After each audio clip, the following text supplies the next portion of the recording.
First question, Plassey के युद्ध में अंग्रेजी सेना का नेतृत्व किसने किया था? सबसे पहले जाने कि प्लासी का युद्ध हुआ था कब?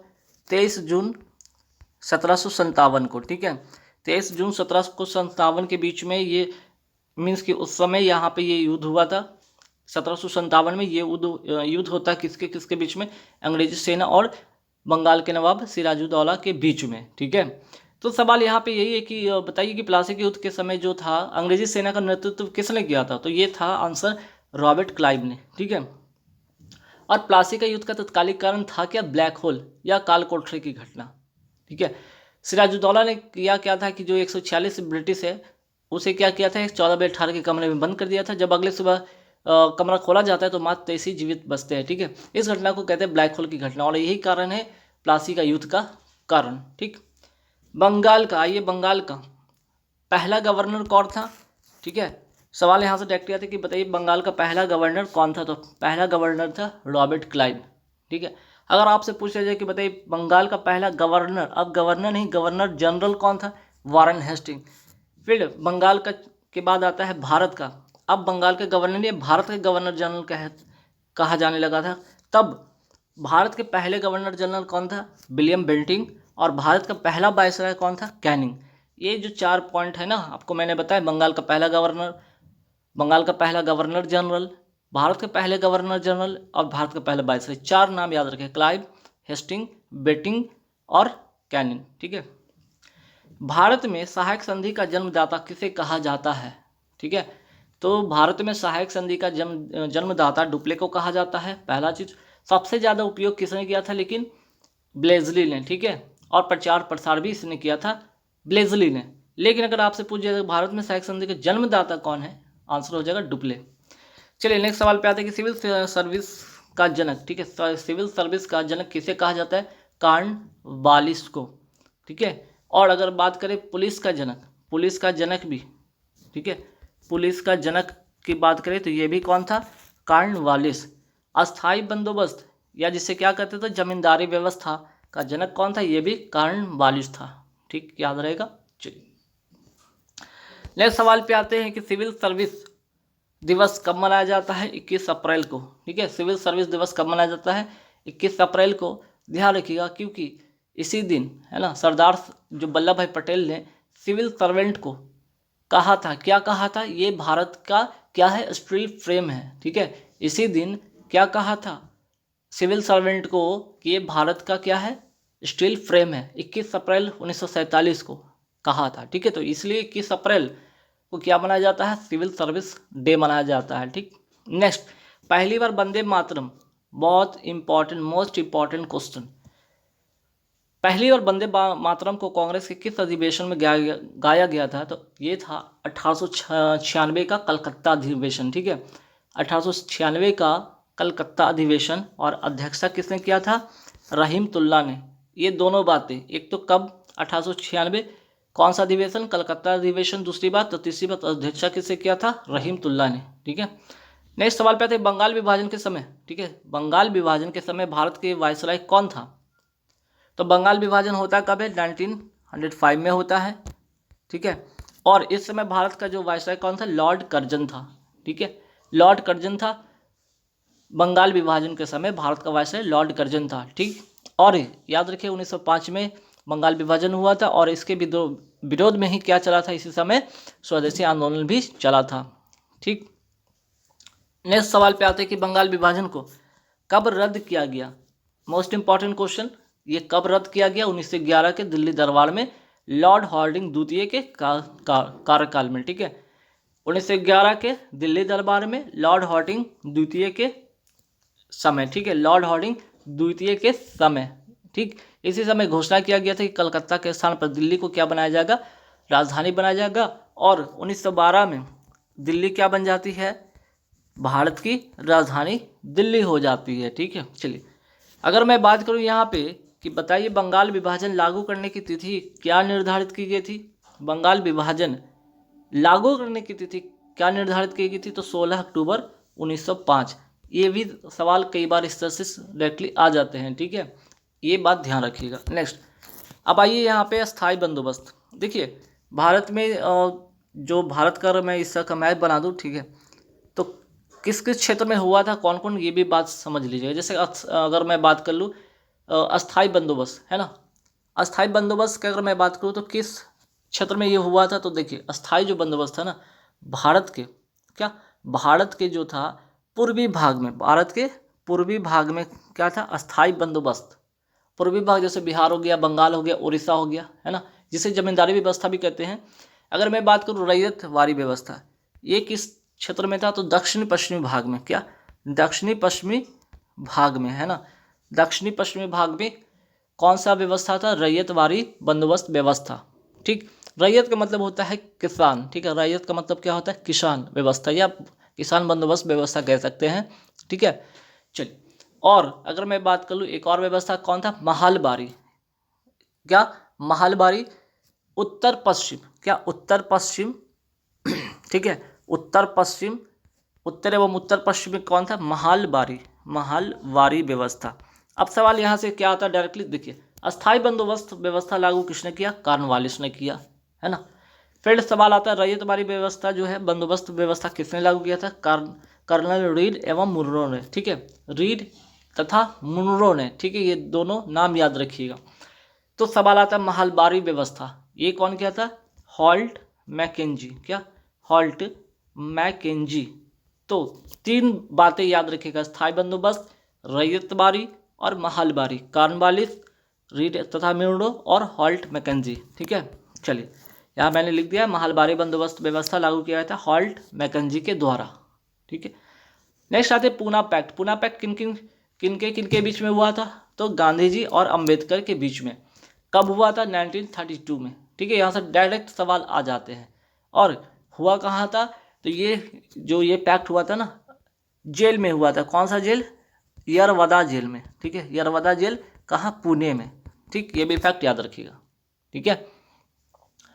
चलिए, नेक्स्ट क्या सवाल है कि कांग्रेस की पहली भारतीय महिला अध्यक्ष कौन थी। देखिए, कांग्रेस की पहली तो ठीक है ना, लेकिन भारतीय जब पूछ दिया जाए, ये भारतीय महिला पूछ दिया जाए, तो नाम याद रखिएगा, सरोजिनी नायडू।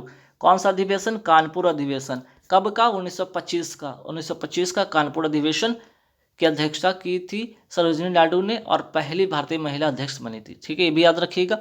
और भारत की ये पहली क्या, ये पहली भारत की पहली राज्यपाल भी थी, और कांग्रेस की पहली महिला अध्यक्ष भी थी, भारतीय महिला। अगर सवाल ऐसा पूछ दिया जाए, यहाँ पे भारतीय ना रहे, देख लीजिए नेक्स्ट क्वेश्चन, कांग्रेस की पहली सिर्फ महिला पूछा है, भारतीय नहीं पूछा है, तो कौन हो जाएगा, एनी बेसेंट, ठीक है। इनकी दो पत्रिका भी याद रखिएगा, फेमस पत्रिका है न्यू इंडिया और कॉमनवेल्थ, छपता है सवाल, ठीक है, न्यू इंडिया और कॉमनवेल्थ। सवाल आते हैं राष्ट्रीय भारतीय मीन्स की राष्ट्रीय महिला दिवस। देखिए, राष्ट्रीय महिला दिवस इसलिए मैं बताया कि अभी सरोजिनी नायडू की बात हो रही थी, तो सरोजिनी नायडू जन्म दिवस, ठीक है। तो राष्ट्रीय महिला दिवस कब मनाया जाता है, 13 फरवरी को, क्यों, सरोजिनी नायडू के जन्म दिवस के अवसर पर, ठीक है। अगर सवाल पूछा जाए, ठीक है, अंतर्राष्ट्रीय महिला दिवस बताइए कब मनाया जाता है, 8 मार्च को मनाया जाता है। नेक्स्ट सवाल, वुड डिस्पैच जिसे कहा जाता है आधुनिक शिक्षा का मैग्ना कार्टा, वुड डिस्पैच आधुनिक शिक्षा का मैग्ना कार्टा किसके शासनकाल में आया, डलहौजी के शासनकाल में आया 1854 में, ठीक है। और डलहौजी के समय में ही 1853 में क्या चली थी, पहली रेल चली थी मुंबई से थाने, ठीक है। और ये भी याद रखिएगा, एक सवाल और है डलहौजी से रिलेटेड ही, जैसे कि जिसे कहते हैं व्यापगत का सिद्धांत या डॉक्ट्रिन ऑफ लैप्स या हड़प नीति, है ना, या हड़प नीति जिसे कहते हैं, का संबंध किससे है, तो डलहौजी से है, ठीक है। ये बात याद रखिएगा, सवाल यहाँ से डायरेक्ट आते हैं। भारत में पहली जनगणना किसके समय की गई थी, भारत में पहली जनगणना किसके समय की गई थी, लॉर्ड मेयो के समय 1872 में की गई थी, ठीक है। नेक्स्ट सवाल पे आते हैं कि दशकीय आधार पर भारत में पहली जनगणना किसके समय की गई थी, ठीक है। दशकीय आधार पर भारत में पहली जनगणना किसके समय की गई थी, रिपन के समय। अगर दशकीय आधार पे पूछा जाता है, अगर सवाल यहाँ पे देख लीजिए, दशकीय आधार पूछा तो 1881 में, ठीक, ध्यान रखिए, और किसके द्वारा, रिपन के द्वारा। लेकिन अगर सिर्फ जनगणना पूछा तो मेयो के द्वारा 72 में। विश्व में पहली जनगणना किस देश में हुई थी, स्वीडन में, ठीक है। नेक्स्ट, जनगणना अगर मैं बात करूँ, जनगणना किस सूची के अंतर्गत आता है, तो संघ सूची का विषय है। अगर जनसंख्या पूछ दिया जाए तो संवर्धित सूची का ये विषय है। नेक्स्ट सवाल है ना अपील ना दलील का कानून किसे कहा जाता है? रॉलेट एक्ट को कहा जाता था। चलिए नेक्स्ट आते हैं काकोरी ट्रेन डकैती कब हुई थी? 9 अगस्त 1925। ठीक है, काकोरी ट्रेन डकैती कब हुई थी? 9 अगस्त 1925। और अभी करंट अफेयर्स भी इससे बन गया कि डकैती की जगह पे क्या कर दिया गया है? एक्शन। ठीक है, एक्शन कर दिया गया। नया जो करंट अफेयर्स में इसको काकोरी ट्रेन डकैती के स्थान पर डकैती वाला वर्ड हटाकर यहाँ पे एक्शन कर दिया गया। ठीक है, तो करंट अफेयर्स में ये भी सवाल बन सकता है। और अगर मैं बात करूँ काकोरी ट्रेन डकैती में कौन कौन लोग शामिल थे, ये भी ध्यान रखिएगा। चंद्रशेखर आज़ाद, राजेंद्र लहरी, अशफाक उल्ला, राम प्रसाद बिस्मिल। ठीक है, तो यहाँ से एक और सवाल बनता है अशफाक उल्ला खां प्राणी उद्यान कहाँ है? तो इनके नाम से जो बना है प्राणी उद्यान, ठीक है, अशफाक उल्ला खां प्राणी उद्यान कहाँ पे है? उत्तर प्रदेश के गोरखपुर जिले में। ठीक है, चलिए नरम दल तथा गरम दल का विभाजन कब हुआ था? 1907 में। ठीक है, नरम दल और गरम दल का विभाजन हुआ था 1907 के सूरत अधिवेशन में। ठीक है, इसी समय विभाजन हुआ था। ठीक, और अध्यक्षता अगर मैं बात करूं तो इसकी अध्यक्षता कौन किया था? अध्यक्षता किया था, ठीक है, अध्यक्षता किए थे रास बिहारी बोस ने इसकी अध्यक्षता, इस अधिवेशन की अध्यक्षता किया था रास बिहारी बोस ने। ठीक है, और कह सकते हैं कांग्रेस की प्रथम विभाजन भी था 1907 का सूरत अधिवेशन। चलिए सांप्रदायिक निर्वाचन प्रणाली किसके द्वारा शुरू की गई थी? सांप्रदायिक, तो 1909 के मॉर्ले मिंटो एक्ट के द्वारा। ठीक है, नेक्स्ट दिल्ली भारत की राजधानी कब बनी? 1912 में।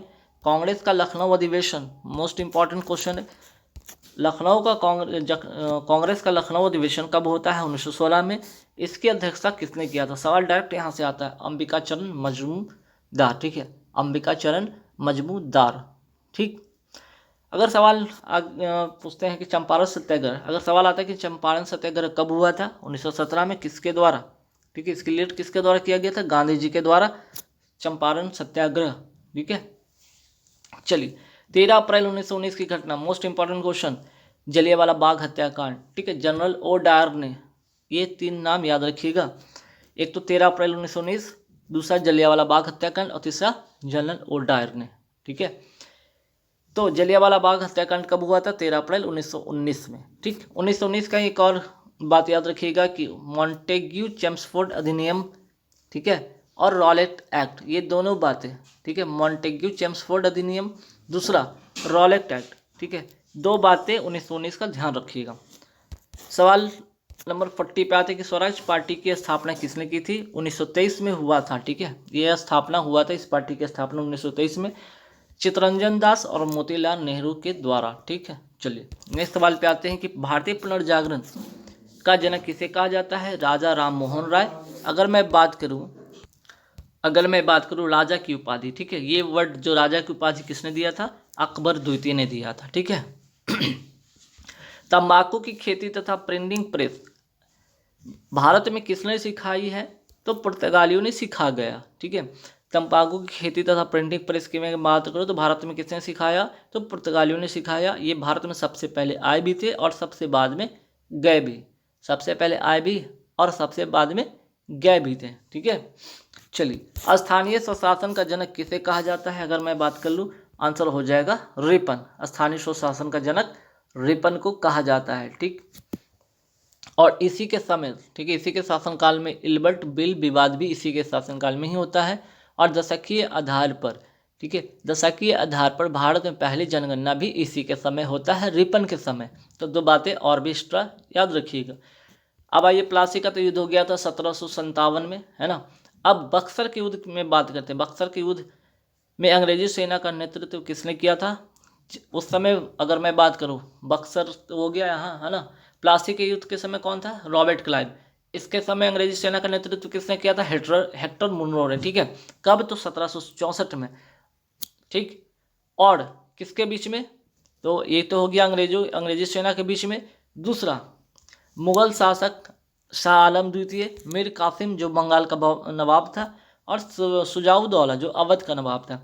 तो इनके और अंग्रेज के बीच में हुआ था। इनकी अपनी गुट थी और अंग्रेजी सेना की अलग गुट थी, इन दोनों के बीच में होता है। और जीतता कौन है? अंग्रेज, है ना। इसमें विजेता कौन होता है? अंग्रेज जीत जाता है इसमें। हेक्टर मुनरो जो है अंग्रेजी सेना का नेतृत्व करता है 1764। अगर मैं बात करूँ और किसके बीच में, तो शाह आलम द्वितीय, मीर कासिम और शुजा-उद-दौला, इन दोनों का अलग एक गुट था, ठीक है। इन दोनों एक साथ और अंग्रेजी सेना एक साथ, फिर भी अंग्रेजी सेना जीत जाती है, ठीक है। चलिए, और इसके बाद होता क्या है, इसके बाद होता है 22 अक्टूबर को, क्या 22 अक्टूबर 1764 को फिर क्या होता है, ठीक है। इसी समय ये तो होता है 22 अक्टूबर 1764 को क्या होता है, बक्सर का युद्ध। 22 अक्टूबर, अगर तारीख भी पूछ दिया जाए तो ये भी याद रखिएगा 22 अक्टूबर, है ना, 22 अक्टूबर याद रखिएगा। वहाँ पे 23 जून था ना, प्लासी 23 जून था, यहाँ पे 22 अक्टूबर, जून और अक्टूबर ध्यान रखिएगा। इसके बाद एक संधि होती है 1765 में, जिसका नाम है इलाहाबाद की संधि, ठीक है। और इसकी संधि, ये संधि करवाता कौन है, तो क्लाइव करवाता है, ठीक है। चलिए, नेक्स्ट सवाल पे आता है कि नील कृषकों की दुर्दशा पर लिखी गई पुस्तक नील दर्पण, ठीक है। नील दर्पण के लेखक कौन है, दीन बंधु मित्र, ठीक। चलिए, नेक्स्ट सवाल पे आता है कि सत्य शोधक समाज की स्थापना किसने किया था, ज्योतिबा फूले ने, ठीक है। कब, 1873 में, कहाँ, महाराष्ट्र में। 3 बातें याद रखिएगा। इनकी एक बहुत अच्छी फेमस पुस्तक थी, ये भी याद रखिएगा। ज्योतिबा फूले की एक पुस्तक थी, नाम याद रखिएगा, गुलामगिरी, ठीक है, गुलामगिरी। क्योंकि सवाल ऐसा आ जाता है, बताइए गुलामगिरी पुस्तक के लेखक कौन थे, ज्योतिबा फूले। सत्यार्थ प्रकाश ग्रंथ के लेखक कौन थे, दयानंद सरस्वती, ठीक है। आर्य समाज की स्थापना भी इन्होंने किया था, दयानंद सरस्वती ने ही आर्य समाज की स्थापना भी किया था, ठीक है। कब, 1875 में, ठीक है। कब, मैं पीडीएफ में ठीक करवा दूंगा, इसलिए चिंता मत कीजिए, 1875 में, ठीक है। वेदों की ओर लौट चलो, इन्हीं का नारा था। और शुद्धि आंदोलन, क्या शुद्धि आंदोलन भी इन्हीं का था। तो 3 बातें याद रखिएगा। ये 1875 कर लीजिएगा, टाइपिंग मिस्टेक है, 1875 आर्य समाज की स्थापना, ठीक। हालांकि मैं पीडीएफ में ठीक करवा के अपलोड करवा दूंगा टेलीग्राम पे। चलिए, नेक्स्ट सवाल पे आते हैं कि महात्मा गांधी ने कांग्रेस के किस अधिवेशन में अध्यक्षता की थी, 1924 के, ठीक है। 1924 का अधिवेशन था, कहाँ, बेलगांव अधिवेशन, कहाँ, तो कर्नाटक में। और गांधी जी ने, अगर मैं बात करूँ, गांधी जी पहली बार, ठीक है, और पहली बार और सिर्फ एक बार क्या कांग्रेस के अधिवेशन की अध्यक्षता किया था, वो भी 1924 के बेलगांव अधिवेशन कर्नाटक में, ठीक है। नेक्स्ट, बारडोली सत्याग्रह का नेतृत्व किसने किया था, सरदार वल्लभ भाई पटेल ने, कहाँ, गुजरात में, ठीक है, गुजरात में। चलिए, और गुजरात में ही सरदार की जो ये सत्याग्रह होता है, तो इसी पे यहीं की जो महिलाएं होती हैं, ठीक है, यहीं की महिलाएं, जो बारडोली सत्याग्रह की जो महिलाएं थी, उन्होंने इनको सरदार की उपाधि दिया था, ये भी याद रखिएगा, ठीक। चलिए, नेक्स्ट सवाल पे आते हैं कि भारतीय उपद्रव का पिता किसे कहा जाता है, बाल गंगाधर तिलक को, ठीक है। स्वराज मेरा जन्मसिद्ध अधिकार है और मैं इसे लेकर रहूंगा, और मैं इसे क्या लेकर रहूंगा का नारा कौन दिया था, बाल गंगाधर तिलक। अगर मैं बात करूं, गीता रहस्य पुस्तक किनकी है, रहस्य पुस्तक किनकी है, बाल गंगाधर तिलक की है, ठीक है। केसरी और मराठा पत्रिका भी इन्हीं की है, ये भी याद रखिएगा, ठीक। और किसने कहा था, ये भी याद रखिएगा, वैलेंटाइन सिरोल ने। कौन कहा था, अच्छा मैंने नीचे लिख दिया, किसने कहा कि बाल गंगाधर तिलक भारतीय उपद्रव के पिता हैं, वैलेंटाइन सिरोल ने कहा था, ठीक। चलिए, अंग्रेजों ने कुशासन के आधार पर किस रियासत का विलय किया था, अंग्रेजों ने कुशासन के आधार पर, जिसमें कहते हैं ना डलहौजी के समय हड़प नीति, ठीक है, राज्य हड़प नीति, डॉक्ट्रिन ऑफ लैप्स के द्वारा ही सबसे पहले अवध को ही, ठीक है, अवध को ही अंग्रेजों ने कुशासन के आधार पर क्या किया, अपनी रियासत में विलय कर लिया। गोद प्रथा का विरोध करके किस रियासत का विलय किया गया था, झांसी को, ठीक है। अंग्रेजों ने ये कहा कि गोद प्रथा, ठीक है, गोद प्रथा जो है का विरोध करके, कि गोद प्रथा चूँकि मीन्स कि भारत में गोद प्रथा का चलन था, और अंग्रेजों ने कहा मीन्स कि उसको तो राज हड़प करने से मतलब था, उसको अपना अधिकार स्थापित करने से मतलब था। यहाँ पे इसने गोद प्रथा को बताकर उसने उस रियासत को भी विलय कर लिया था अपने शासन में, ठीक है। आधुनिक शिक्षा का मैग्ना कार्टा किसे कहा जाता है, वुड डिस्पैच को, ठीक है। और मैं बात करूँ 1854 में डलहौजी के शासनकाल में ये आया था। चलिए, the economic history of India के लेखक कौन है? आर.सी. दत्त। ठीक है, the economic history of India के लेखक कौन है? R C. Dutt. India wins freedom के पुस्तक के लेखक कौन है? मौलाना अबुल कलाम आज़ाद। ठीक है, मौलाना अबुल कलाम आज़ाद। ठीक है, चलिए। हंटर आयोग का संबंध किस घटना से है? जलियांवाला बाग हत्याकांड से। 13 अप्रैल 1919। ठीक है, ये ध्यान रखिएगा। संवाद कॉमेडी अखबार का संबंध किससे है? तो राजा राम मोहन राय का। ठीक है, राजा राम मोहन राय से संबंधित है। अगर मैं बात कर लूँ लाल कुर्ती दल का संबंध किससे है? तो खान अब्दुल गफ्फार खां। क्या? खान अब्दुल गफ्फार खां। ठीक, चलिए। किस आयोग की सिफारिश पर रेल बजट को आम बजट से अलग कर दिया गया था? ठीक है, एकवर्थ आयोग के सिफारिश पर 1924 में। ठीक है, अगर मैं बात करूं, ठीक है, क्या कर दिया गया था? अलग कर दिया गया था। लेकिन अगर पूछ दिया जाए कि विलय कब किया गया या कब मिला दिया गया विवेक देवराय समिति रेल बजट को फिर से आम बजट में मिला दिया गया 2017। ठीक है, चलिए। में गीता रहस्य पुस्तक के लेखक कौन है? बाल गंगाधर तिलक। गीता रहस्य पुस्तक के लेखक कौन है? अभी मैंने बताया था, बाल गंगाधर तिलक। ठीक है, और बाल गंगाधर तिलक नहीं, स्वराज मेरा जन्मसिद्ध अधिकार है और मैं इसे लेकर रहूँगा का नारा दिया था। ठीक है, चलिए। भगत सिंह राजगुरु सुखदेव को कब फांसी दी गई? ये तारीख याद रखिएगा, 23 मार्च 1931, सैंडर्स की हत्या के लिए। ठीक है, चलिए नेक्स्ट क्वेश्चन पे आते हैं। वर्नाकुलर प्रेस एक्ट का संबंध किस वायसराय से है? तो लिटन से। कब? 1878 ईस्वी में। वर्नाकुलर जो प्रेस एक्ट की मैं बात करूं, ठीक है, मीन्स कि भारतीय समाचार पत्र अधिनियम, इसको क्या किया गया था? लिटन के द्वारा क्या कर दिया गया था? प्रतिबंध कर दिया गया था, है ना। समाचार पत्र पर क्या कर दिया गया था? प्रतिबंध, मीन्स कि बैन कर दिया गया था। किस पर? समाचार पत्र पर, भारतीय समाचार पत्र, है ना। भारतीय समाचार पत्र पर क्या कर दिया गया था? लिटन के द्वारा प्रतिबंध लगा दिया गया था। ठीक है, ये याद रखिएगा। अगर मैं बात कर लूँ यहाँ पे, प्रतिबंध लगाया किसने? तो लिटन ने। ठीक है, लगाया किसने? तो लिटन ने। और हटाया किसने? तो रिपन ने। ठीक है, लिटन और रिपन, याद रखिएगा। ठीक, चलिए नेक्स्ट सवाल पे आते हैं कि अंग्रेजों द्वारा कलकत्ता में कौन सा दुर्ग बनाया गया था? अंग्रेजों द्वारा कलकत्ता में कौन सा दुर्ग बनाया गया था? Fort William. ठीक है, सवाल आते हैं कि भारत का राष्ट्रीय गीत वंदे मातरम की रचना किसने किया था? बंकिम चंद्र चटर्जी ने। और किस ग्रंथ से ये लिया गया है? आनंद मठ ग्रंथ से लिया गया है। और 1896 के कलकत्ता अधिवेशन में पहली बार इसे गाया भी गया था। 1896 में कलकत्ता अधिवेशन में पहली बार गाया गया था, जब अध्यक्षता रहीमतुल्लाह सैनी ने किया था। चलिए नेक्स्ट सवाल पे आते हैं कि वर्नाकुलर प्रेस एक्ट, जिसे भारतीय समाचार पत्र अधिनियम कहा जाता है, को किसने समाप्त किया था? लिटन ने लागू किया था। ठीक है, लिटन क्या किया था? लागू किया था। हटाया या समाप्त किया 1882 में रिपन ने। ठीक है, याद रहेगा। चलिए, प्रार्थना समाज की स्थापना होती है किसके द्वारा? आत्माराम पांडुरंग के द्वारा 1867 ईस्वी में। सत्य शोधक समाज के संस्थापक कौन है? ज्योतिबा फूले, और 1873 में। ठीक, चलिए। चौरी चौरा घटना एक महत्वपूर्ण घटना है। 5 फरवरी, तारीख याद रख लीजिएगा, 5 फरवरी 1922 को गोरखपुर जिले के चौरा चौरी स्थान पर एक थाने में आग लगा दिया गया, जिसमें एक थानेदार सहित 21 सिपाही की जिसमें मृत्यु हो जाती है। और इसी के बाद इसी समय क्या होता है? 1922 में ही अगर मैं बात करूं तो यहाँ पे असहयोग जो आंदोलन चल रहा था, उसे क्या कर दिया गया था? स्थगित कर दिया गया। इसी के बाद क्या होता है? जो क्या होता है?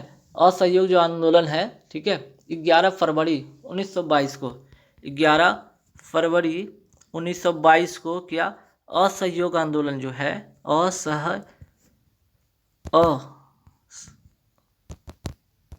असहयोग जो आंदोलन है, ठीक है, आंदोलन है, उसको क्या कर दिया जाता है? स्थगित कर दिया जाता है ना। गांधी जी द्वारा इसको क्या कर दिया जाता है? स्थगित कर दिया जाता है 11 फरवरी 1922 को। ठीक है, और क्यों? चौरी चौरा घटना के कारण। अगर मैं बात करूं कि असहयोग आंदोलन हुआ था कब शुरू हुआ था? स्टार्ट 1920 में।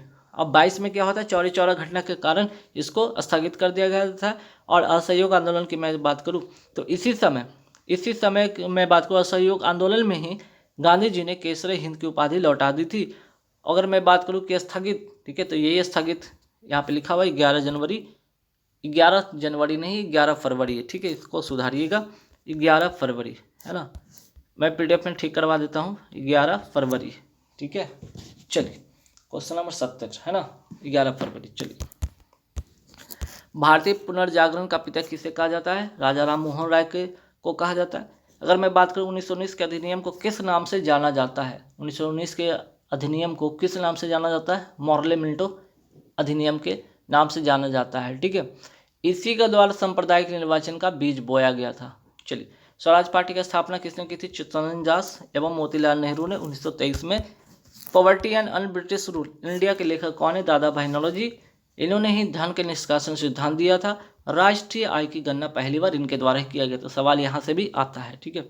कांग्रेस के किस अधिवेशन में पूर्ण स्वराज की मांग की गई थी? 1929 के लाहौर अधिवेशन में, ठीक है। और अध्यक्षता किसने किया था?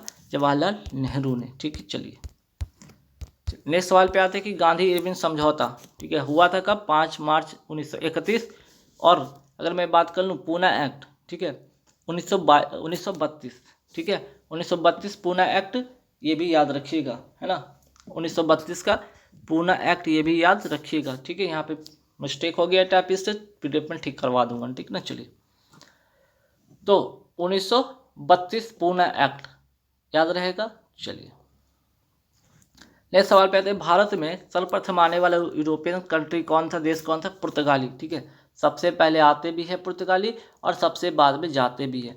भारत जो पुर्तगाली जो है 1961 में 61 में क्या होता है? भारत छोड़ता है ना।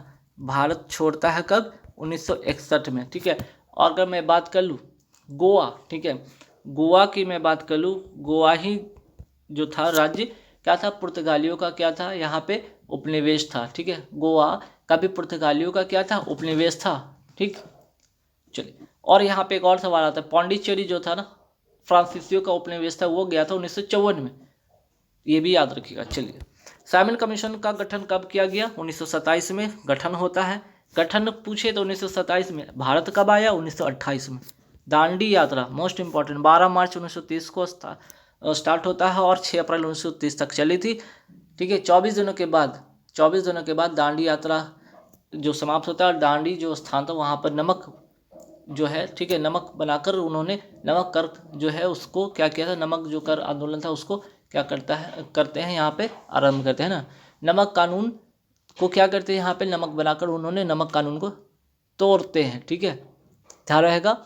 और इसी के बाद 6 अप्रैल को क्या होता है? और इसी दिन, ठीक है, दांडी यात्रा आरंभ होती है 12 मार्च 1930 को, 6 अप्रैल 1930 चलती है। 24 दिन के बाद दांडी स्थान पर नमक का विरोध करने के लिए, ठीक है, नमक कर का विरोध करने के लिए उन्होंने नमक बनाकर नमक कानून को तोड़ा। और 6 अप्रैल 1930 को ही क्या स्टार्ट करते हैं? इसी समय शुरुआत करते हैं सविनय अवज्ञा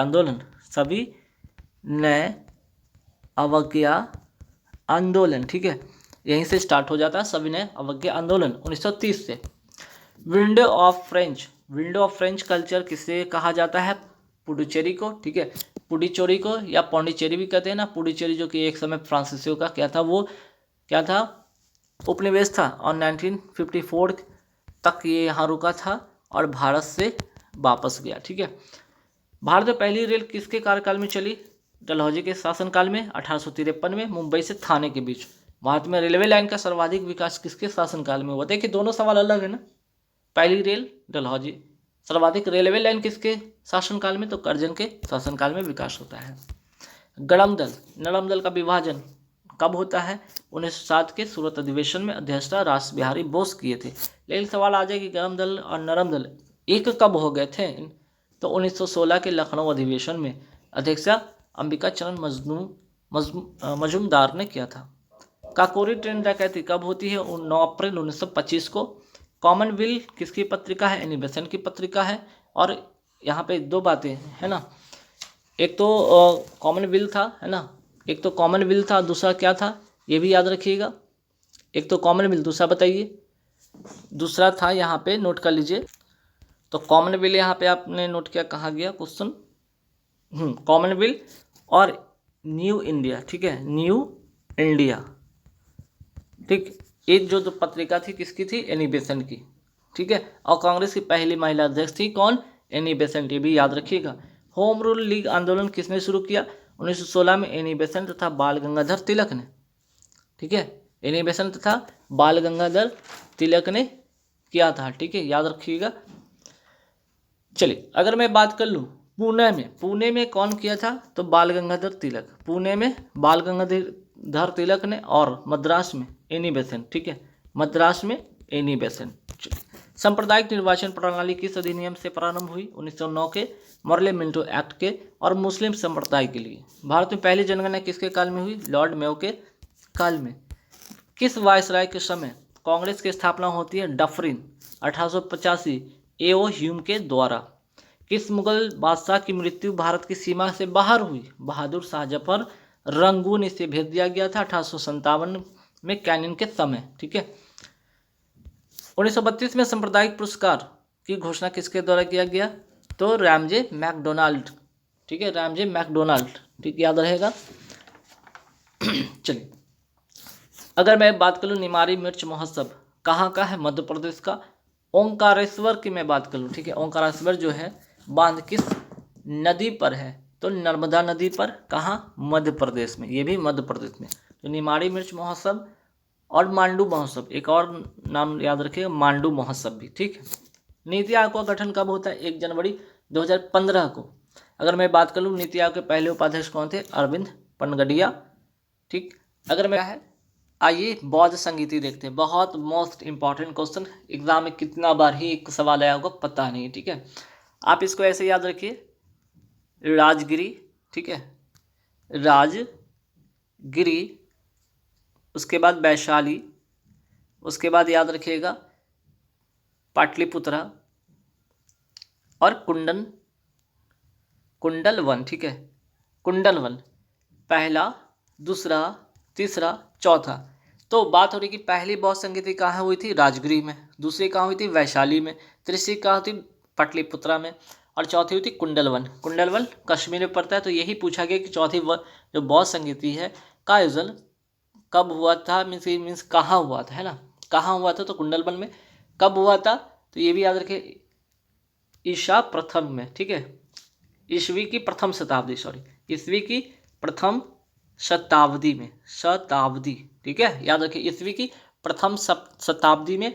और इस समय शासनकाल किसका था, कनिष्क का, किसका, कनिष्क का, ठीक है, इसका शासनकाल था कनिष्क का। और कनिष्क कौन, किस, यहाँ पे देखिए लिखा हो कनिष्क का, और ये कुषाण वंश से रिलेटेड था, ठीक है। अगर अध्यक्ष की मैं बात करूँ, इस समय जो अध्यक्ष था कौन था, कौन थे, वसुमित्र अध्यक्ष थे, और उपाध्यक्ष, ठीक है, यहाँ पे लिखा हुआ है तो मैं बेकार यहाँ लिख रहा हूँ, साफ साफ दिख ही रहा है, ठीक है। चलिए कनिष्क जो कुषाण वंश के शासनकाल में, और अध्यक्ष इस समय कौन थे, वसुमित्र, उपाध्यक्ष थे अश्वघोष, कौन थे, अश्वघोष, ठीक है, याद रखिएगा। इसकी मैं बात करूँ राजगिरी में, तो यहाँ पे 483 ईसा पूर्व, नोट कर लीजिएगा, इसमें 383, 483 हो गया, 383 ईसा पूर्व याद रखिएगा, और यहाँ पे 255 ईसा पूर्व याद रखिएगा, ठीक है। राजगिरी की मैं बात करूँ, इस समय कौन थे, अजातशत्रु शासनकाल, महाकश्यप अध्यक्ष है। सेकंड, वैशाली, कालाशोक शासनकाल था इनका, और अध्यक्ष कौन थे, ताबा कामी। थर्ड, पाटलिपुत्र, अशोक का शासनकाल था, मोगलीपुत्र, ठीक है, मोगलीपुत्र तिस्स, ठीक है, कौन थे, इस समय अध्यक्ष है। तो ये चार बातें एग्जाम में किसी न किसी शिफ्ट में किसी न किसी दिन आएगा ही आएगा, ठीक है। चलिए बात अश्वघोष की कर ही रहे थे। अश्वघोष की एक प्रसिद्ध पुस्तक है, नाम है बुद्ध चरित, ये भी याद रखिएगा। आइए अनुच्छेद के बारे में कुछ बात करते हैं। अनुच्छेद 32 को संविधान की आत्मा किसने कहा, अनुच्छेद 32 को संविधान का आत्मा डॉक्टर भीमराव अंबेडकर ने कहा, और यही है सुप्रीम कोर्ट की किस अनुच्छेद के अंतर्गत रिट जारी करता है, यही वो अनुच्छेद है, ठीक है, 32 वाला ही अनुच्छेद है जो क्या होता है, रिट जारी करता है। कौन, सुप्रीम कोर्ट। सुप्रीम कोर्ट 5 प्रकार की, कितने प्रकार की, 5 प्रकार की रिट जारी करता है सुप्रीम कोर्ट अनुच्छेद 32 के अंतर्गत। तो आप सवाल करेंगे हाई कोर्ट किस अनुच्छेद के अंतर्गत रिट जारी करता है, तो अनुच्छेद 226, ठीक है, अनुच्छेद 226, ठीक। और अनुच्छेद अगर 32 की बात करें, क्या करता है, संवैधानिक जो उपचारों का, ठीक है, अधिकार, अगर मौलिक अधिकार का उल्लंघन हुआ तो, ठीक है, संवैधानिक उपचारों का अधिकार तो ये है, ठीक है। दूसरा, ये तो जो है संवैधानिक उपचारों का अधिकार कहा गया इसे, दूसरा एक बात और यह थी कि अगर मौलिक अधिकारों का उल्लंघन हुआ तो क्या होता है, अनुच्छेद 32 के तहत आप कहाँ जा सकते हैं, सुप्रीम कोर्ट में जा सकते हैं। ठीक है, तो यही है वो 5 प्रकार की रिट। ठीक है, नाम सुन लीजिएगा, मैं लिख नहीं सकता हूँ यहाँ पे, आप नाम सुनकर नोट कर लीजिएगा। पहला, बंदी प्रत्यक्षीकरण, बंदी प्रत्यक्षीकरण। दूसरा, परमादेश।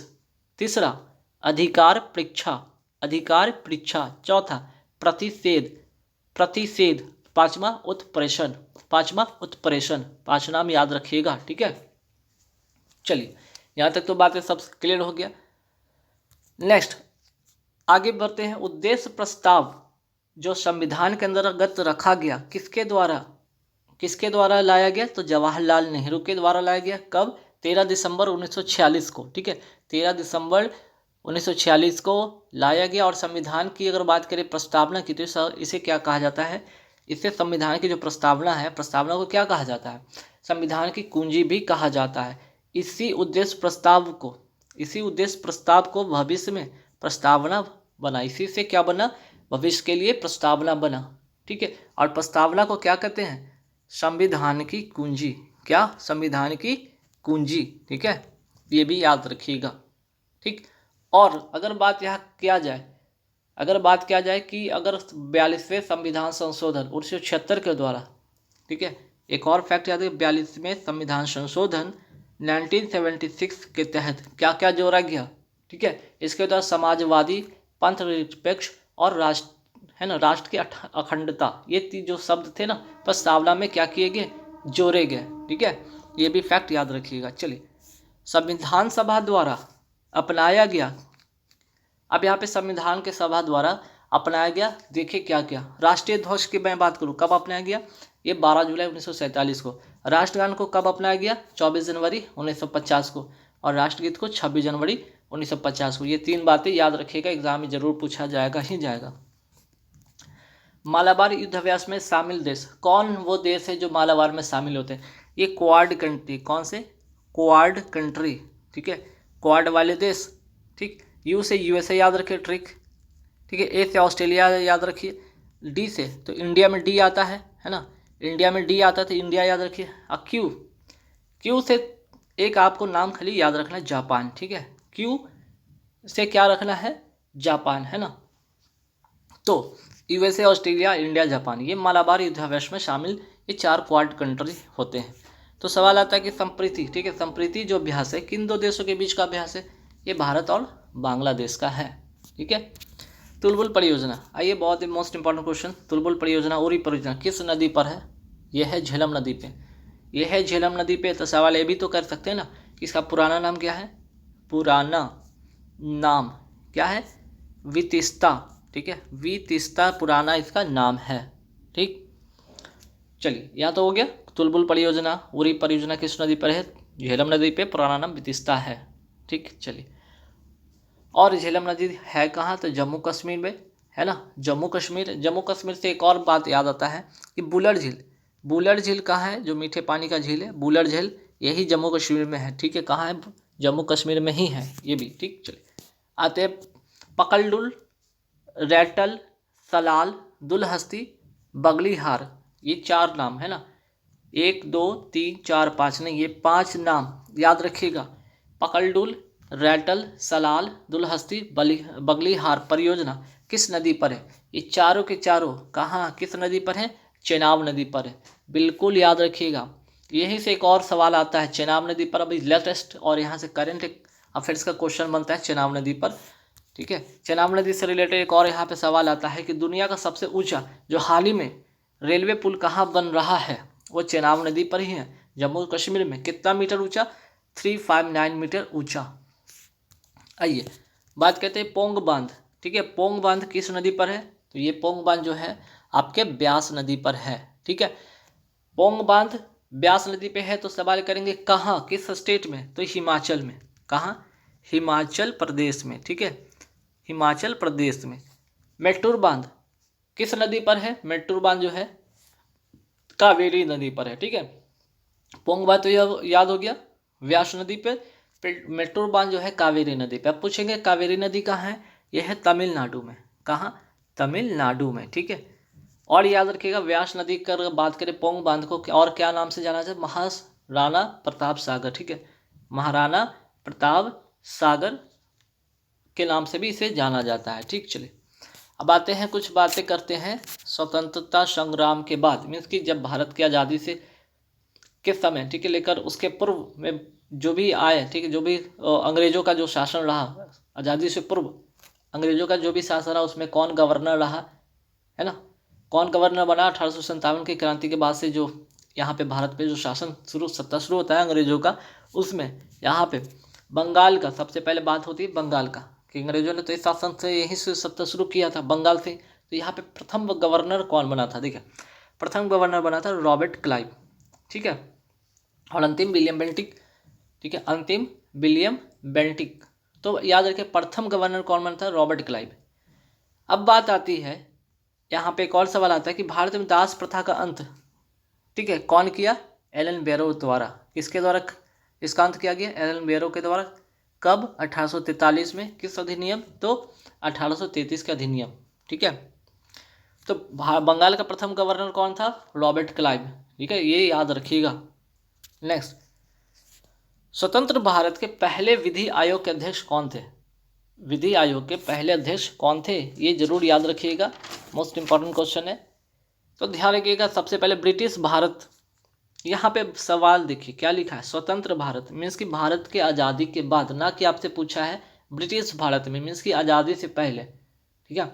अगर बात करें आज़ादी से पहले यह सवाल आ जाए, आज़ादी से पहले अगर पूछ दिया जाए तो कौन था, मैकाले, ठीक है, कौन, मैकाले, ठीक। लेकिन आपसे सवाल ये नहीं पूछा है, ये पूछा है कि स्वतंत्र भारत आज़ादी के बाद, और इस समय शासन काल किसका रहता है, इस समय बेंटिक का शासन काल रहता है, ठीक है। तो मैकाले आज़ादी के समय, आज़ादी के पहले विधि आयोग के अध्यक्ष था, लेकिन स्वतंत्र भारत के पहले जो विधि आयोग के अध्यक्ष बने वो उनका नाम है शीतल वार, ठीक है, शीतल वार।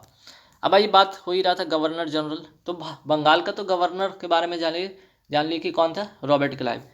लेकिन बंगाल का अब क्या कहलाएगा, गवर्नर जनरल, ठीक है, कौन बना, प्रथम गवर्नर जनरल बना वॉरेन हेस्टिंग। और ये 1773 के रेगुलेटिंग एक्ट के तहत अब क्या हुआ, बंगाल का गवर्नर जो था बंगाल का गवर्नर नहीं, अब बंगाल का गवर्नर जनरल कहलाएगा। और प्रथम जो गवर्नर जनरल बना वो बना वॉरेन हेस्टिंग। भारत का प्रथम गवर्नर अब बंगाल का नहीं, ध्यान रखिएगा ये बातें चेंज हो रहा है, भारत नहीं, बंगाल नहीं, भारत। तो भारत का प्रथम गवर्नर जनरल कौन बना, बेंटिक बना। ये कौन से अधिनियम के तहत, 1833 के अधिनियम के तहत, ठीक है, 1833 के एक्ट के तहत। अब जो बंगाल का जो गवर्नर जनरल था, कहाँ का गवर्नर जनरल कहलाएगा, भारत का गवर्नर जनरल कहलाएगा। अब भारत का जो गवर्नर जनरल है वो तो कहलाएगा वायसराय, और प्रथम वायसराय कौन बना, कैनिंग। किस अधिनियम के तहत, 1858 के अधिनियम के तहत। अब जो भारत का जो गवर्नर जनरल था अब भारत का वायसराय कहलाएगा, और प्रथम बना कौन, कैनिंग बना। सवाल आता है स्वतंत्र, चलिए तो भारत से आज़ादी से पहले, अब जैसे ही भारत आज़ाद होता है तो स्वतंत्र भारत के प्रथम गवर्नर जनरल कौन था, ये था माउंटबेटन, ठीक है, माउंटबेटन था। लेकिन स्वतंत्र भारत के आपसे ये पूछा गया प्रथम भारतीय की बात पूछा गया, तो सी गोपालाचारी नाम याद रखिएगा। चलिए 1975 का पहला विश्व हिंदी सम्मेलन कहाँ पर हुआ, ये हुआ महाराष्ट्र के नागपुर में 10 जनवरी 1975 को। और इसी 10 जो वर्ड आया ना 10 जनवरी, यही वो 10 जनवरी की तिथि घोषित किया गया कि विश्व हिंदी दिवस मनाया जाएगा प्रतिवर्ष 10 जनवरी को, ठीक है। 10 जनवरी को क्या मनाया जाएगा, हिंदी दिवस मनाया जाएगा। तो आप सवाल करेंगे ना कि राष्ट्रीय हिंदी दिवस कब मनाया जाएगा, तो ये भी नोट कर लीजिए यहाँ पे, ये होगा 14 सितंबर, ठीक है। चलिए राजभाषा जो है किस अनुच्छेद के अंतर्गत आता है, तो राज्य जो भाषा है आपके अनुच्छेद 343 के अंतर्गत आता है, ठीक है।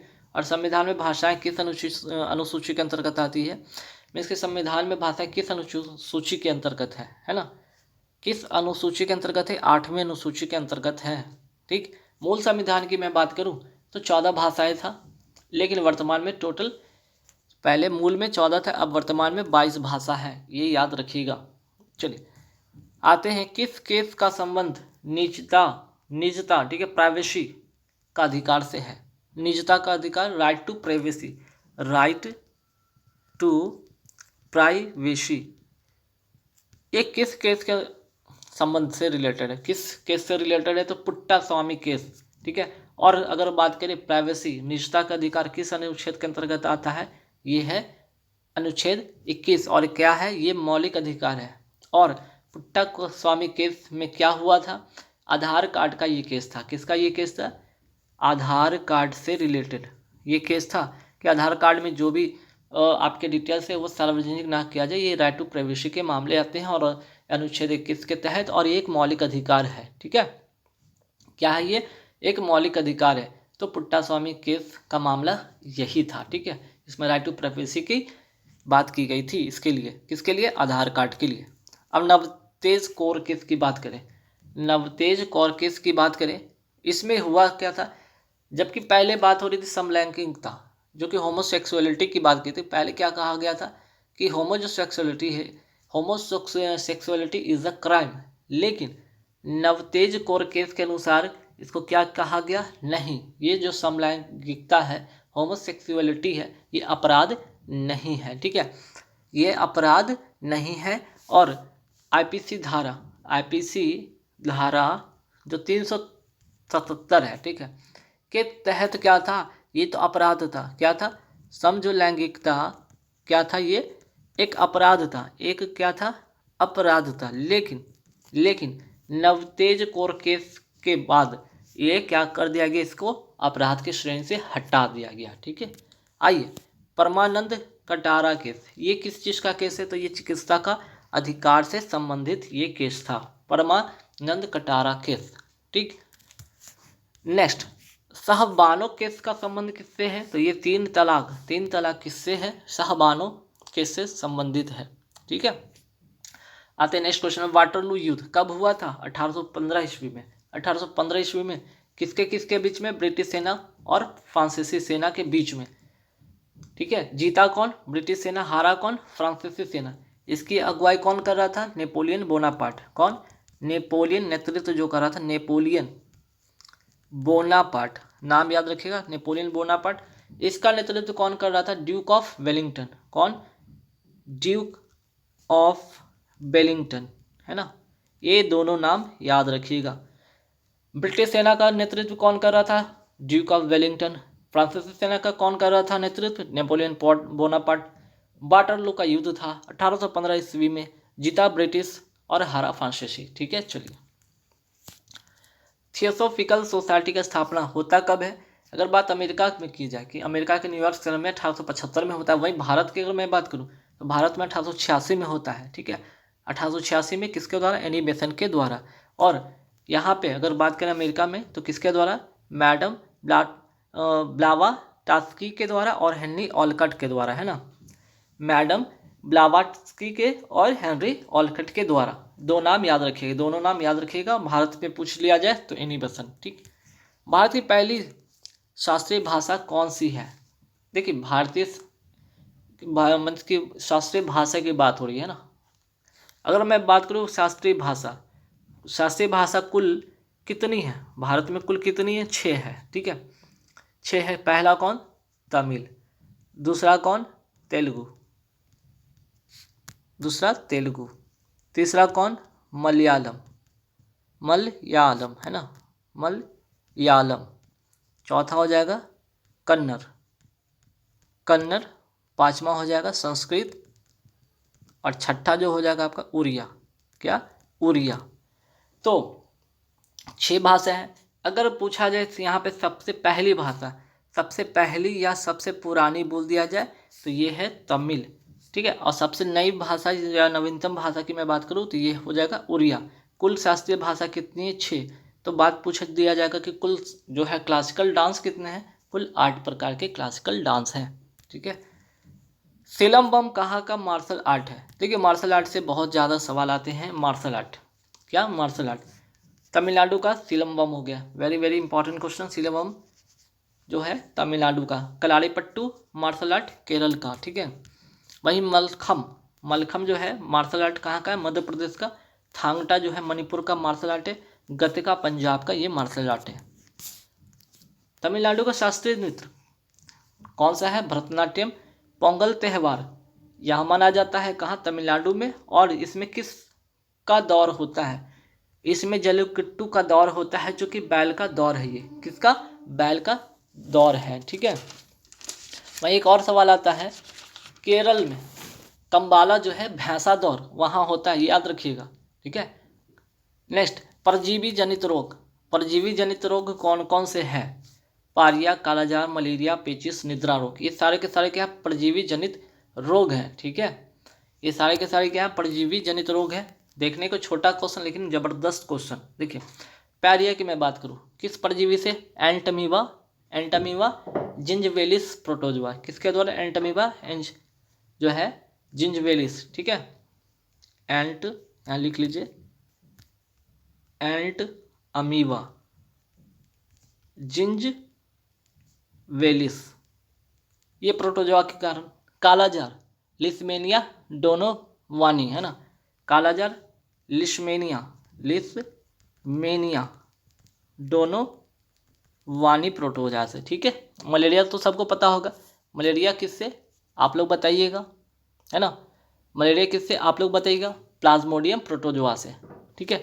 पेचिस हो जाएगा एंटमीबा हिस्टोलोटिका। पेचिस किससे हो जाएगा? इसका नोट कर लीजिएगा, एंट अमीबा हिस्टोलोटिका। हिस्टोलोटिका, है ना, ये हो गया।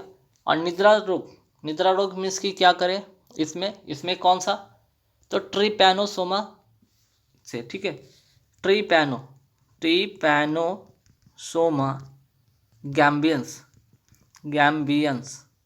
ठीक है। ये प्रोटोजोआ से। तो नाम सबका याद रखिए। पायरिया किससे? जिंजवेलिस, कालाजार, लिस्मानिया। उसके बाद आते हैं मलेरिया। मलेरिया तो पता है आप सभी को, प्लाज्मोडियम, पेचिस, हिस्टोलोटिका, निद्रा, ट्रिपैनोसोमा गैम्बियंस। इसलिए मैंने बताया था सिर्फ इसलिए कि परजीवी तो आप सभी को पता होगा कि नाम क्या है, लेकिन किस किस प्रोटोजोआ का नाम मैंने बताया वो जरूर आप ध्यान में रखिएगा। नेक्स्ट, हुमायूं का मकबरा कौन सी शैली में निर्मित है? तो चारबाग शैली में निर्मित है। कहाँ है? दिल्ली में। और इसे पूर्व का क्या कहा जाता है? ताजमहल कहा जाता है। ठीक है। चलिए, अंतर्राज्यीय। ठीक है। अंतर्राज्यीय परिषद का उल्लेख संविधान के किस अनुच्छेद में है? अनुच्छेद 263 है और एक संवैधानिक निकाय है। ये कैसा निकाय है? एक संवैधानिक निकाय है। तो बात यहाँ से हो रही, तो वित्त आयोग का गठन, वित्त आयोग का गठन किस अनुच्छेद के अंतर्गत हुआ है? अनुच्छेद 280। सवाल करते हैं जीएसटी, जीएसटी से रिलेटेड सवाल। जीएसटी काउंसिल का उल्लेख संविधान के किस अनुच्छेद में है? 279A में। ठीक है। 279A में। और 101वां संविधान संशोधन किससे संबंधित है? जीएसटी से। जीएसटी लागू कब हुआ? 1 जुलाई 2017 को। कैसा कर है? अप्रत्यक्ष कर है। किस सूची में आता है? समवर्ती सूची में आता है। और इसके अध्यक्ष जो होते हैं वित्त मंत्री होते हैं। वित्त मंत्री वर्तमान में निर्मला सीतारमण है, याद रखिएगा। भारत का निर्वाचन आयोग किस अनुच्छेद के अंतर्गत? 324 अनुच्छेद के अंतर्गत। ठीक है। 324 अनुच्छेद के अंतर्गत। ऑप्टिकल फाइबर या मरीचिका का उदाहरण क्या है? पूर्ण आंतरिक परावर्तन। ठीक है। जल से भरे बर्तन पेंदे में रखा जाए तो सिक्का क्या होता है?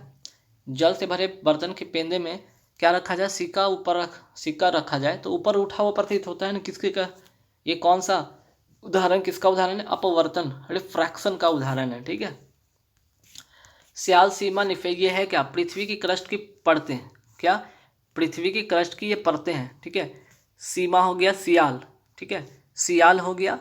फिर उसके बाद आ गया इसमें आपका सीमा, सीमा, है ना। उसके बाद आ गया आपका निफे, नी और फे। नाम से पता चला सिलिकॉन, अल्युमिनियम, सिलिकॉन, मैग्नीशियम, निकल और फेरस मीन्स की लोहा। ठीक है। तो ये सबसे, ये कोर में क्या पाया जाता है? इसके कोर में जो है सबसे इनर कोर में निकल और फेरस मीन्स की लोहा पाया जाता है। ठीक है। चलिए, ओजोन परत तथा वायुसेना नहीं, वायुयान। ठीक है। वायुयान का उड़ान भरना किस मंडल में होता है? जो वातावरण का कौन सा मंडल में है ना, पृथ्वी के किस मंडल में? तो समताप मंडल में ओजोन परत पाया जाता है। ठीक। सबसे बड़ी ग्रंथि कौन सी ग्रंथि है? ये है लीवर। नाम है हिंदी में यकृत। ठीक है। साइंस की भाषा में इसे हेपेटी कहते हैं और इसे केमिकल लेबोरेटरी भी कहा जाता है। इसे केमिकल लेबोरेटरी कहा जाता है। किसको? लीवर को केमिकल लेबोरेटरी भी कहा जाता है। ये याद रखिएगा। ठीक है। क्या कहा जाता है। और हाँ, लीवर खराब होने पर, जब लीवर खराब हो जाए तो कौन सी बीमारी होती है, यही हिपैटिस से बनता है, हिपेटाइटिस, हिपेटाइटिस, ये भी याद रखिएगा, ठीक है, ये भी आप याद रखिएगा, है ना। तो केमिकल लेबोरेटरी याद रहेगा आपको, है ना। चलिए आगे, सबसे बड़ी अंतःस्रावी ग्रंथि, अभी बात हो रही थी सबसे बड़ी ग्रंथि की बात हुई तो वो तो लीवर था, लेकिन ध्यान रखिए वर्ड क्या आ गया, अंतःस्रावी, क्या अंतःस्रावी ग्रंथि कौन सा है, थायराइड, क्या है, ये है थायराइड, सबसे बड़ी अंतःस्रावी ग्रंथि थायराइड, ठीक है। तो सबसे छोटी ग्रंथि पीयूष, पीयूष ग्रंथि के बारे में और जानिए, इसे इसे मास्टर ग्लैंड कहा जाता है, इसे क्या कहा जाता है, मास्टर ग्लैंड कहा जाता है। बौनापन का जो संबंध है ना इसी से है, अगर इसी में जो है जो वृद्धि हार्मोन ज़्यादा हो जाता है तो क्या विशालकायता हो जाता है, और कम हो जाता है तो बौनापन हो जाता है।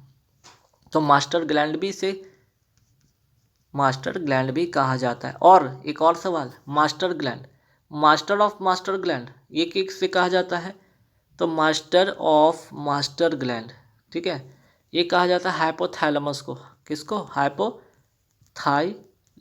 को। ये क्या करता है, टेम्परेचर को कंट्रोल करता है, लव की फीलिंग को बताता है ना, ये याद रखिएगा, टेम्परेचर कंट्रोल हाइपोथैलेमस, लव की फीलिंग को कंट्रोल हाइपोथैलेमस, ठीक है। एक सवाल यहाँ से एक और आता है, मिक्स ग्रंथि कौन है, तो मिक्स ग्रंथि कौन है, या इसे दूसरे भाषा में कहा जाता है कौन है अंतः एवं बाह्यस्रावी, अंतः एवं बाह्यस्रावी, ये किस प्रकार की कौन, ये ग्रंथि जो है किसे कहा जाता है, जो कि अंतःस्रावी भी है और बाह्यस्रावी भी, दोनों रूप में कौन सा काम करता है, कौन सी ग्रंथि काम करता है, वो है पैंक्रियाज, हिंदी में अग्नाशय कहते हैं। और इसी के बीटा सेल से, किससे, पैंक्रियाज के बीटा सेल से इंसुलिन की स्रावन होता है, और इसी की अगर कमी हो जाए तो क्या होता है, डायबिटीज जैसी बीमारी उत्पन्न हो जाता है, ठीक है। आइए लोहा, लोहा जो है किस अयस्क से प्राप्त होता है, हेमेटाइट, मैग्नेटाइट, और किसको कहते हैं, तो जिससे धातु निकाली जाती है, क्या, जिससे धातु निकाली जाती है उसे हम क्या कहते हैं, ओर, ठीक है, उसे क्या कहते हैं, हम ओर कहते हैं। और लोहा किस ओर से निकलता है, किस ओर से प्राप्त होता है, हेमेटाइट और मैग्नेटाइट, ठीक है। चलिए नेक्स्ट सवाल पे आते हैं। अब बात करते हैं कांसा, आप लोग को एग्जाम में कई बार पूछा भी गया होगा, कांसा किससे निर्मित होता है, कॉपर और टीन से। शुष्क बर्फ किसे कहा जाता है, ठोस कार्बन डाइऑक्साइड, ठोस कार्बन डाइऑक्साइड। वही सवाल आता है D2, ये किसका फॉर्मूला है, तो ये भारी जल का, किसका, भारी जल का। और ये कहाँ आता है, परमाणु भंडारी में मंदक के रूप में काम करता है, मंदक के रूप में ये काम करता है, ठीक है, ड्यूटेरियम डाइऑक्साइड, ठीक। एक और सवाल आता है N2, इसे क्या कहा जाता है, नाइट्रस ऑक्साइड, हंसाने वाली गैस, हंसाने वाली ये क्या है, गैस है, ये भी याद रखिए, D2O N2O, ठीक है। संचित निधि जो है संविधान के किस अनुच्छेद के अंतर्गत आता है, अनुच्छेद 266, ठीक है, ये है संचित निधि अनुच्छेद 266, ठीक है, अनुच्छेद क्या है 266, ठीक। और बात यहाँ पे करते हैं कैग का जो वेतन होता है ना किस निधि से मिलता है, जो वेतन होता है ये संचित निधि से ही इनको प्राप्त होता है, किनको, नियंत्रक एवं महालेखा परीक्षक को, कैग को, ठीक है, CAG, कंट्रोलर ऑडिटर जनरल। और वर्तमान में कंट्रोलर ऑडिटर जनरल है कौन, गिरीश चंद्र मुर्मू, ठीक है। और इनका भी जो कार्यकाल होता है 6 वर्ष की अवधि या फिर 65 वर्ष की आयु जो भी हो, और अनुच्छेद 148 से 151। इनका वेतन किस निधि पर निर्भर करता है, संचित निधि पर निर्भर करता है। जनगणना, आइए जनगणना बहुत इंपॉर्टेंट है 2011 के अनुसार। सर्वाधिक जनसंख्या वाला राज्य यूपी, न्यूनतम जनसंख्या वाला राज्य सिक्किम, सर्वाधिक जनसंख्या घनत्व वाला बिहार और न्यूनतम जनसंख्या घनत्व वाला अरुणाचल प्रदेश। अब आइए यहाँ जनसंख्या में लिख देता हूँ, ठीक है। एक किस सूची के अंतर्गत आता है, जनसंख्या है समवर्ती सूची, समवर्ती सूची के अंतर्गत आता है। और जनगणना ये किस सूची के अंतर्गत आता है, ये संघ सूची के अंतर्गत आता है, ठीक है। चलिए यहाँ तक तो हो गया, सर्वाधिक जनसंख्या हो गया, हाँ चलिए। सर्वाधिक लिंगानुपात केरल का, न्यूनतम लिंगानुपात हरियाणा का, न्यूनतम जनसंख्या वृद्धि या जिसके कहते हैं ऋणात्मक वृद्धि दर वाला राज्य नागालैंड, और न्यूनतम क्षेत्रफल वाला गोवा, ठीक है। अब बात करते हैं जीएसटी। जीएसटी का गठन किस समिति की सिफारिश पे हुआ था? विजय केलकर समिति की सिफारिश पे हुआ था। ठीक है। और यहाँ पे अगर जीएसटी की मैं बात करूँ, ये कैसा कर है? अप्रत्यक्ष कर है, इनडायरेक्ट टैक्स है और संवर्ती सूची के अंतर्गत ये आता है। जीएसटी लागू सबसे पहले किस राज्य में हुआ था? वो था नाम असम। कब? 1 जुलाई 2017 को जीएसटी लागू हुआ। ये कौन सा संविधान संशोधन था? 101वां संविधान संशोधन था। जीएसटी दर का निर्धारण करता कौन है? GST council. और इसका जो जीएसटी काउंसिल का उल्लेख जो है किस अनुच्छेद के अंतर्गत है? 279A के अंतर्गत है। और इसके जो अध्यक्ष होता है कौन? वित्त मंत्री होते हैं, जो वर्तमान में सीतारमण है, निर्मला सीतारमण। सर्वोच्च न्यायालय एक अभिलेख न्यायालय है या किस अनुच्छेद के अंतर्गत है? यह कथन किस अनुच्छेद के अंतर्गत है? 129। ठीक है, 129। लेकिन बात अगर कर दिया जाए तो ये हो गया आपका क्या? Supreme court. क्या? सुप्रीम कोर्ट 129 है ना। तो आपसे ये भी पूछ दिया जाएगा कि चलिए ठीक है, तो इससे बताइए, ये हो जाएगा 215। ठीक है। एससी के अनुसार, हाईकोर्ट के अनुसार कि हाईकोर्ट एक अभिलेख न्यायालय है, यह कथन 215 अनुच्छेद के अंतर्गत है। वहीं सर्वोच्च न्यायालय एक अभिलेख न्यायालय है, यह कथन 129 है। 129 और 215 याद रखिएगा। 129 को है ना 129, इसी को अपोजिट कीजिए तो 21 तो हो रहा है, बाकी पास तो आपको याद रखना होगा। ठीक, चलिए। उच्च न्यायालय, यहाँ पे बात करें एससी और यहाँ पे बात करें एचसी और यहाँ पे एससी। एससी जो है रिट जारी करता है किस अनुच्छेद के अंतर्गत? 32। वहीं एससी जो है हाई कोर्ट, ठीक है, रिट जारी करता है 226 अनुच्छेद के अंतर्गत। ठीक, चलिए। उच्च न्यायालय एक अभिलेख न्यायालय है, यह अनुच्छेद किसके अंतर्गत है? 215। वन्य जीव, ठीक है, वन्य जीव अब संरक्षण अधिनियम कब का अधिनियम है? ये 1972 का अधिनियम है। ठीक है, कब का अधिनियम है? 1972 का अधिनियम है। और टाइगर प्रोजेक्ट 1973 का ये अधिनियम। इसके बाद पीछे एक बहुत मस्त यहाँ पे स्टोरी है। 1972 याद रखिएगा, स्टॉकहोम सम्मेलन, जिसमें भारत के प्रधानमंत्री इंदिरा गांधी भाग ली थी और इसमें इतना प्रभावित हुई कि इससे इन्होंने यहाँ भारत में वापस आकर पहली बार, क्योंकि यहाँ पे ही यही सम्मेलन में ये प्रभावित हुई थी। क्यों? क्योंकि पहली बार यहाँ पे पर्यावरण पे बल दिया गया था। और जब इंदिरा गांधी भारत वापस आती है तो वापस आकर इन्होंने क्या यहाँ पे अधिनियम लाए? 2 अधिनियम यहाँ पे लाए। पहला वन्यजीव संरक्षण अधिनियम 1972 और टाइगर प्रोजेक्ट 1973 इन्होंने लाया इस अधिनियम को। ठीक है, इंदिरा गांधी के समय की बात है ये। चलिए, पर्यावरण संरक्षण अधिनियम कौन सा अधिनियम है? 1980 का, 1980 का। वही पर्यावरण संरक्षण अधिनियम, यहाँ पे दोनों एक ही वर्ड लिख दिया गया, गलत बात हो गया ना। ठीक है, यहाँ पे वन संरक्षण अधिनियम होगा। क्या? यहाँ पे वन संरक्षण अधिनियम है, तो क्वेश्चन नंबर 85 में आपको सुधारने होंगे। क्या? वन संरक्षण अधिनियम है ना। वन संरक्षण अधिनियम 1980 का है, पर्यावरण संरक्षण अधिनियम 1986 का है।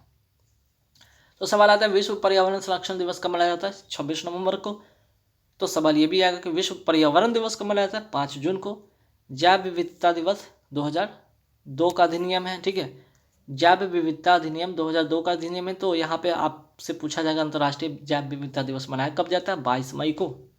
2021 की थीम क्या थी? We are part of the solution. सूचना का अधिकार, right to information, right to क्या? Right to information. ठीक है, राइट टू इंफॉर्मेशन RTI 2005 का अधिनियम है। वहीं राइट टू एजुकेशन, ठीक है, राइट टू एजुकेशन जो है कौन सा अधिनियम है? 2009 का अधिनियम है। चलिए, किस जल संधि को भूमध्य सागर का प्रवेश द्वार कहते हैं? जिब्राल्टर संधि को। ये किसको जोड़ता है? अटलांटिक सागर को भूमध्य सागर से।